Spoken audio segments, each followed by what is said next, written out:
स्वागत है आप सभी का मेरा YouTube चैनल निर्मल वश पे। मैं निर्मल वश आप सभी का स्वागत करता हूँ। आज एक नया टॉपिक लाया है स्पर्मेटोजेनेसिस, जो कि NEET of point of view से बहुत ही ज़्यादा इंपॉर्टेंट है। इससे हर एक बार एक ना एक क्वेश्चन डिजाइन होता है और हर एक स्टेप से क्वेश्चन डिजाइन होता है।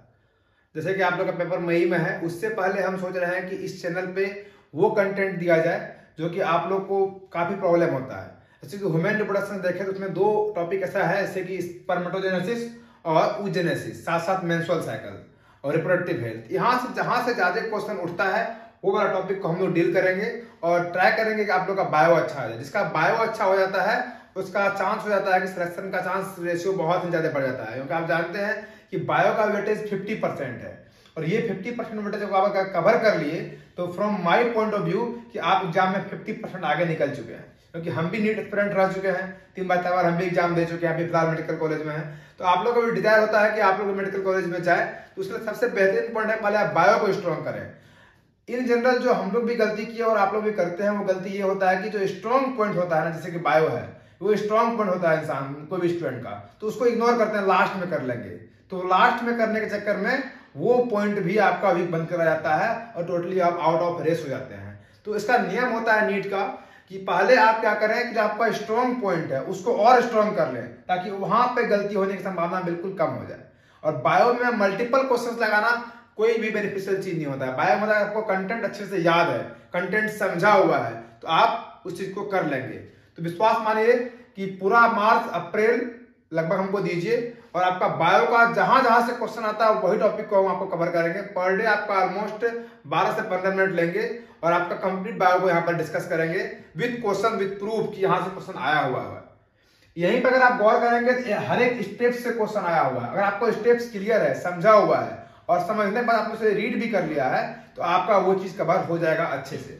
चलिए ध्यान दीजिए कि हम लोग ह्यूमन रिप्रोडक्शन 12th का टॉपिक है, उसके अंदर हम सबसे पहले स्टार्ट करते हैं स्पर्मेटोजेनेसिस। जैसे कि आप जानते हैं कि ह्यूमन बींग्स में मेल का पार्ट जो होता है, मेल के अंदर टेस्टिस में क्या बनता है, स्पर्म का फॉर्मेशन होता है इनसाइड टेस्टिस। ठीक है, तो अब ये स्पर्म का फॉर्मेशन कैसे होता है उस चीज को हम लोग देखेंगे। इसमें दो चीज आपका कवर हो जाएगा, एक ये कवर होगा कि स्पर्म का फॉर्मेशन कैसे हो रहा है, और जो सेक्स डिटरमिनेशन स्टेप होता है कि सेक्स डिटरमाइन कैसे होता है, जो बेबी होगा वो मेल होगा या फीमेल होगा, वो भी कवर हो जाएगा, जो कि आप जब हम जेनेटिक्स जब आपका कवर करवाएंगे तो वहां आपको काम आएगा। ठीक है, चलिए स्टार्ट करते हैं। जो स्पर्मेटोजेनेसिस होता है, गैमीट आप जानते हैं कि ह्यूमन बींग्स के अंदर 2 गैमीट होता है, मेल के अंदर स्पर्म और फीमेल के अंदर ओवम होता है। तो उसमें से मेल गैमीट जो होता है स्पर्म, वो स्पर्म कैसे बनता है, वही process of formation of spermatozoa in the testis में। और टेस्टिस में कहां पर, सेमिनिफेरस टेब्यूल्स। आप जब टेस्टिस का अपना एनसीईआरटी के अंदर क्रॉस सेक्शन देखेंगे तो उसमें इस तरह से क्यूबिडल सेल्स बना होता है, इसको अपन क्या बोलते हैं, सेमिनिफेरस टेब्यूल्स। और वही सेमिनिफेरस टेब्यूल्स के अंदर स्पर्म का फॉर्मेशन होता है। ये भी पूछता है कि कहां पे होता है, तो आप लिखेंगे टेस्टिस में। टेस्टिस में कहां पे, तो सेमिनिफेरस टेब्यूल्स। एनसीईआरटी के लाइन में ध्यान दीजिएगा, एक भी बात यहाँ पर बकवास नहीं किया जाएगा। ऐसे कि आप जानते हैं कि हमारे अंदर जो गैमेट्स होता है 44x+y, मेल है तो मेल के अंदर जो क्रोमोसोम होगा वो x+y फॉर्म में होता है। ठीक है, और फीमेल के अंदर क्या होता है, XX फॉर्म में होता है। ठीक है, क्रोमोसोम हमेशा पेयर में होता है, डिवाइड कब करता है, ओनली इन मैट्रिक टाइम में, आप आगे देख लेंगे। तो 44+xy। ठीक है, और आप ये जानते हैं कि जो स्पर्म का फॉर्मेशन होगा वो 3 स्टेप में होता है। पहला स्टेप होता है मल्टीप्लिकेशन, दूसरा होता है ग्रोथ और तीसरा स्टेप होता है मैच्योरेशन। मतलब 3 स्टेप में स्पर्म बनेगा। पहला में स्पर्म क्या होगा, मल्टीप्लाई होगा, और दूसरा में ग्रोथ करेगा, तीसरा में क्या होगा, मैच्योर होगा।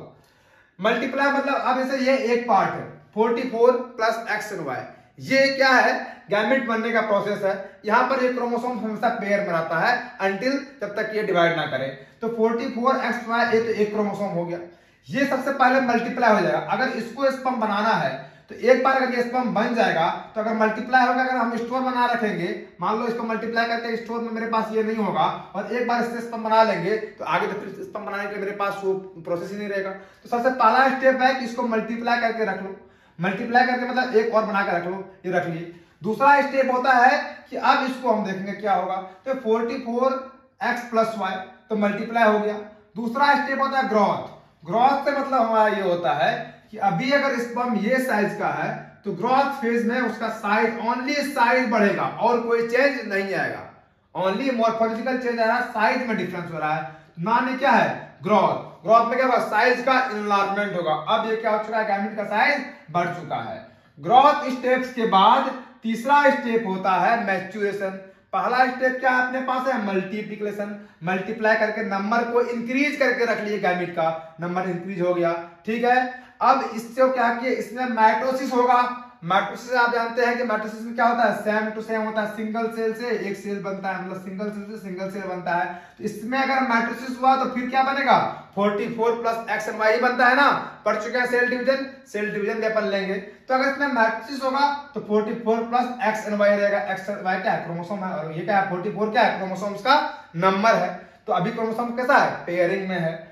तो अब अगर आगे देखें तो इसमें क्या होगा, माइटोसिस के बाद क्या होगा, ग्रोथ होगा। ग्रोथ में क्या होगा, साइज का इनलार्जमेंट। यहां तक समझ में आ गया होगा। तो फिर यही रहेगा 44 प्लस एक्स एंड वाई, कोई चेंजिंग नहीं आएगा। No mitosis no meiosis. पहला स्टेप क्या हुआ, माइटोसिस, ठीक है, मल्टीप्लिकेशन में। और दूसरा स्टेप क्या होता है, ग्रोथ। ग्रोथ में क्या होता है, माइटोसिस भी नहीं होगा, मियोसिस भी नहीं होगा, ओनली क्या होता है, साइज में इनलार्जमेंट। ध्यान से याद रखिए, यहां पर आपने बच्चे गलती कर जाते हैं बार बार।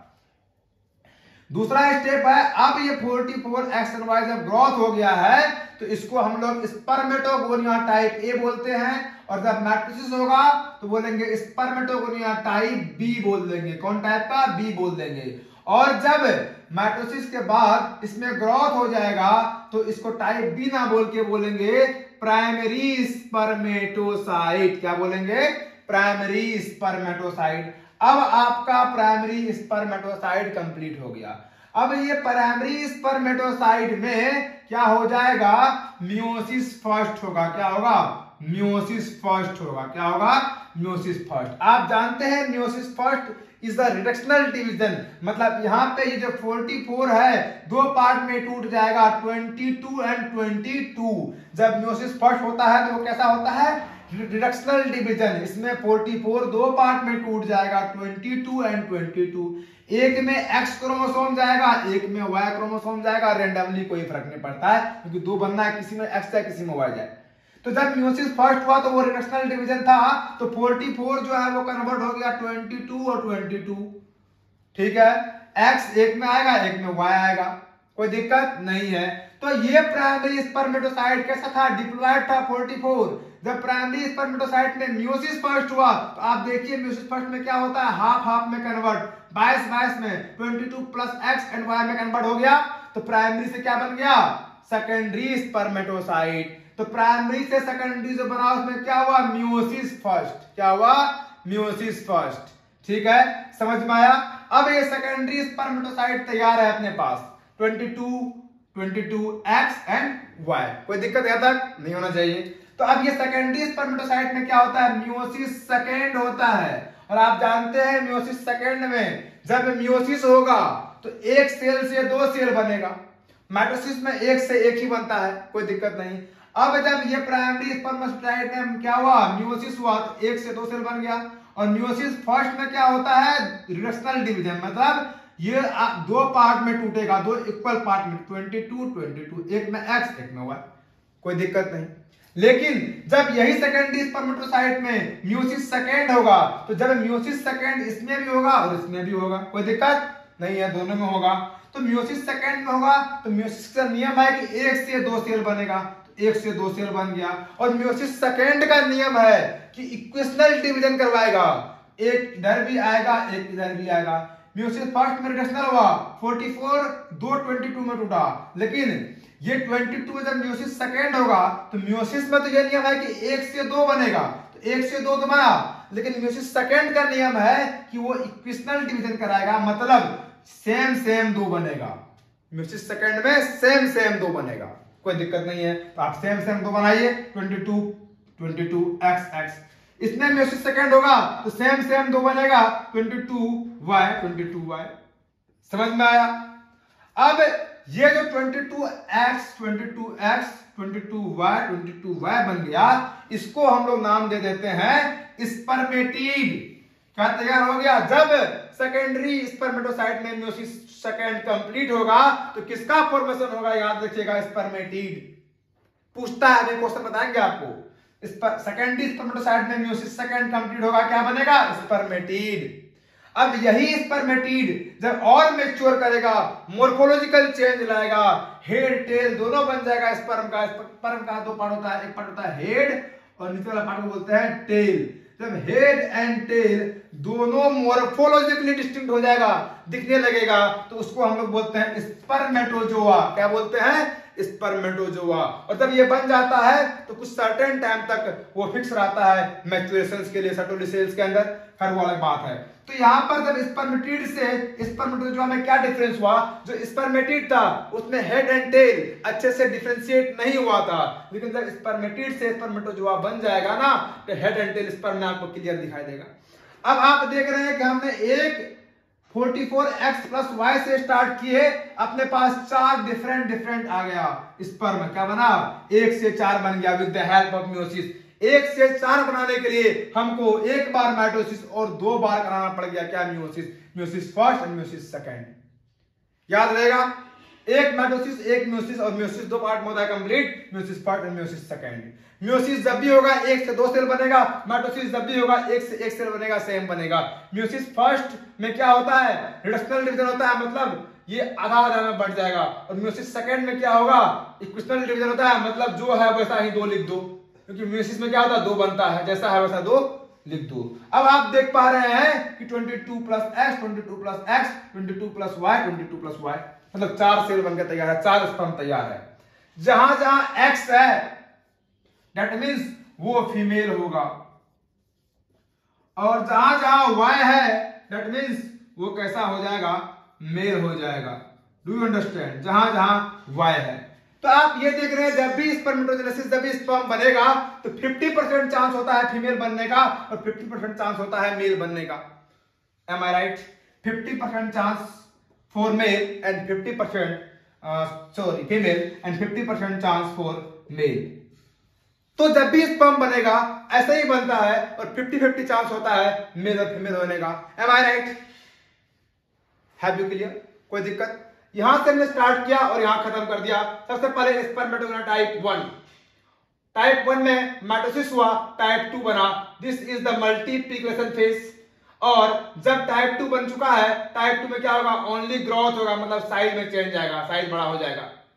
और जब ग्रोथ हो चुका है उसको हमने बोल दिया प्राइमरी स्पर्मेटोसाइट। क्लियर? और प्राइमरी स्पर्मेटोसाइट में म्यूसिस फर्स्ट होगा, और जब म्यूसिस फर्स्ट होता है तो क्या होगा? 1 से 2 बनेगा, लेकिन आधे आधे में बढ़ जाएगा फर्स्ट में। फर्स्ट में आपको आधे आधे में बांट देना है, रिडक्शनल है। 22, एक में x, एक में y रैंडमली, कोई नियम नहीं है। और जब फिर ये प्राइमरी से क्या बन चुका है? सेकेंडरी।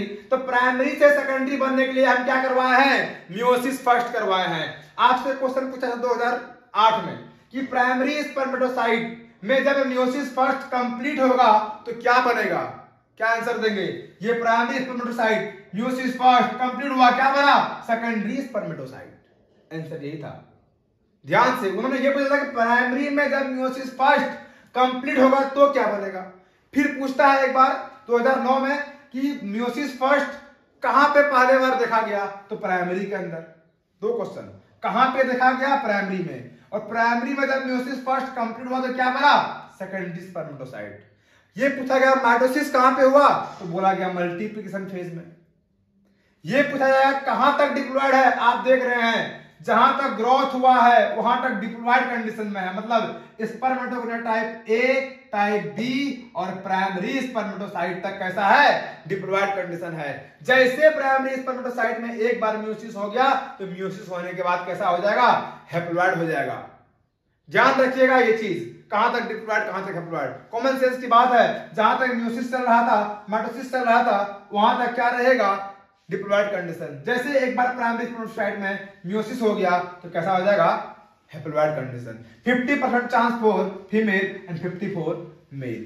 क्लियर? इसमें अगर कोई डाउट तो बताइएगा, व्हाट्सएप कीजिएगा, डायरेक्ट मैसेज कीजिएगा। जब तक आपका नीट का एग्जाम नहीं है तब तक हमारा पूरा का पूरा टीम आपके साथ है। 10 से 15 लड़का ऐसा है जो डिफरेंट मेडिकल कॉलेज में इंडिया में है, और वो सब मिलकर यूट्यूब चैनल चला रहा है। कोई एक आदमी का बस की बात नहीं है। इसलिए आपको कोई भी प्रॉब्लम हो आप डायरेक्ट क्वेश्चन पूछें, कैसे प्रिपेयर करना है, कैसे क्या करना है, लास्ट टाइम में क्या पढ़ना है, लास्ट तक आपका साथ बने रहेंगे।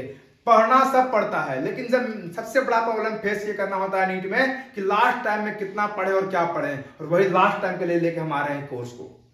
ठीक है, अब आपने 3 फेज देख लिया।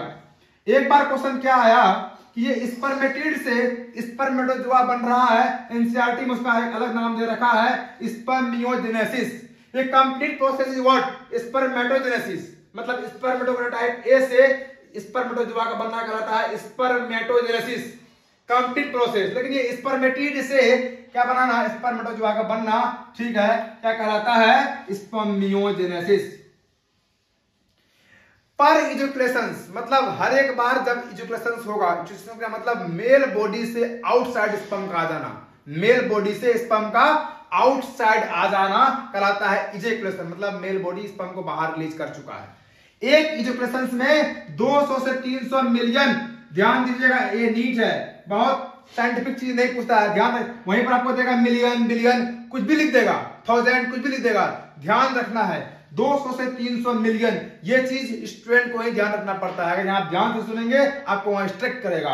200 से 300 मिलियन स्पर्म पर इजुकेशन, मतलब पर हर जितना बार human beings male sperm release करेगा उतना बार 200 से 300 मिलियन स्पर्म रिलीज होगा, जिसमें से 60% जो स्पर्म होगा वो नॉर्मल शेप का होगा।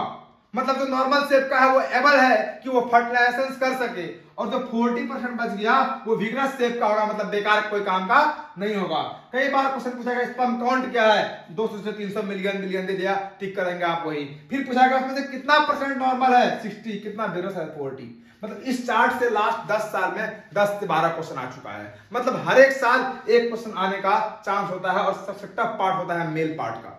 यहां पर इस चीज को हम करते हैं कंप्लीट। फिर मिलते हैं आपका नेक्स्ट वीडियो में। आप इसको आराम से देखें और अपना नंबर और फ्रेंड जो भी आपका इस प्रिपरेशन को कर रहे हैं वहां शेयर कीजिए, चैनल को सब्सक्राइब कीजिए, और आपको नीट एग्जाम के लास्ट डे तक सपोर्ट मिलते रहेगा कंप्लीट टीम का। जहां आप जाना चाहते हैं, जो डिजायर्ड आपका मेडिकल कॉलेज है, वहां बैठे हुए आपका जो सीनियर्स है वो आपको गाइड कर रहे हैं। हम लोग कोई टीचर्स नहीं है, आपका सीनियर है जो गाइड कर रहे हैं। आपको मेडिकल कॉलेज में भी हम ही गाइड करेंगे, और मेडिकल कॉलेज पहुंचाने में भी हम लोग ही गाइड करेंगे। तो मिलते हैं फिर आपको नेक्स्ट टॉपिक लेके। इसी तरह का इंपॉर्टेंट टॉपिक आपको मिलते रहेगा। सब्सक्राइब कीजिए चैनल को, मोर एंड मोर शेयर कीजिए। ठीक है, अभी के लिए बाय।